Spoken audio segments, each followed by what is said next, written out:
That's right, Cooking with Julie Tabbouleh, and this time we're talking about cooking for Father's Day. And you know, on Father's Day, any dad or most dads, they want to feel like a king, and we have a meal that's fit for a king because it is. It's all meat. That's right. It is.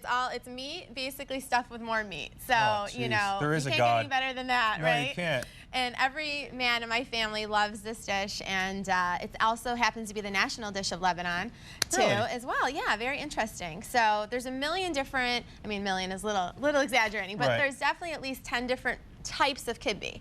But today we're going to do two of the most popular. Okay. We have the kibbe sainia, which is baked in a casserole or flat pan that's layered. Okay. And then the big kibbe bakib, which is basically little footballs, kind they do of. look like Yeah, footballs. they do. All right. For a man also. Jeez, that's pretty clever. It is. So how do we get started? What are the Okay. components? All right, the components are basically for the base of the kibbe, we have some very lean lamb meat right here that has been finely ground, almost minced, because you want it as tender and as actually as lean as possible. Okay. And then we have bulgur wheat. So What is that? the bulgur wheat is basically it's cracked wheat. It's wheat that's been harvested, boiled, then dried out, and then run through a mill. And there's three different kind of cuts that you may see. You may see the fine, medium, and coarse, and that just basically identifies the size of the grain. But we're using the fine, which is very important for really good kibbe. And where do you get something like this from? Actually, the Mediterranean Specialty Foods and Imports at the regional market. All right. He's got great quality bulgur wheat, which I love for this. So we're going to add in about a teaspoon of salt. I've just rinsed the bulgur wheat a little bit. Just going to ask you that. See, it's a bit moist. So you It just is. rinsed it. Okay. I just rinsed it. We're going to add a little bit of black pepper to this. Okay. And I'm going to get it going again with our hands. Okay. And basically, now my meat has been chilled in the refrigerator, which is also Why do you want to chill it? You want to just keep it as cold as possible while you're working with it. So, you know, it's obviously going to get some heat with your hands and as you're mixing. Yeah. So it's just important to kind of keep it cold. And you're adding the whole bit? It's about 2 to 1, 2.5 to 1 or so in terms of ratios for bulgur wheat. So it's more bulgur wheat to meat. Okay. And then we just get it going. Is that kind of like breadcrumbs when you're making meatballs? I made meatballs yesterday. It kind of is a film. I don't know.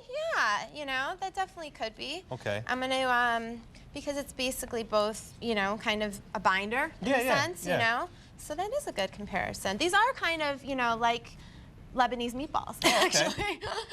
I'm with you now. All right. Now, I would get this really going, but I'm going to just try to get one up so we can show how to do this. I'm going to just dip my hands. Always nice to have a little bit of cold water on standby. And as you're doing this, talk about what's going on June 30th. June 30th, I will be doing light Lebanese cuisine and refreshments for a WISE event held at Lockwood Farms. It's a lavender farm, and they're featuring Karen Lockwood. And that's Wednesday, June 30th. And if you want to register, the details are right there.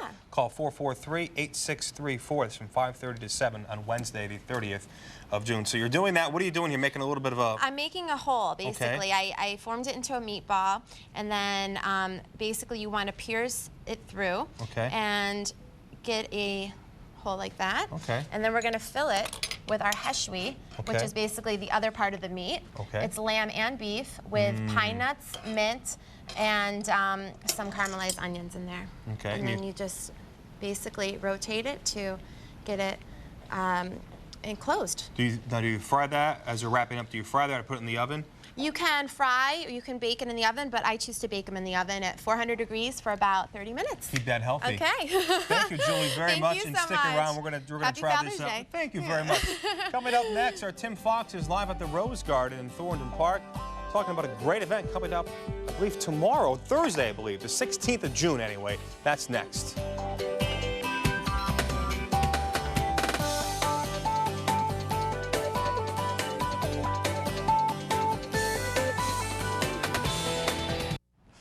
We're having fun with words here. And with kibbe. Yeah. It's delicious. Yeah, thank you very much. Well, Great. happy Father's Day, everybody. Yes, we will be wishing you a happy Father's Day for the next couple of days. Bye. Thanks for joining us.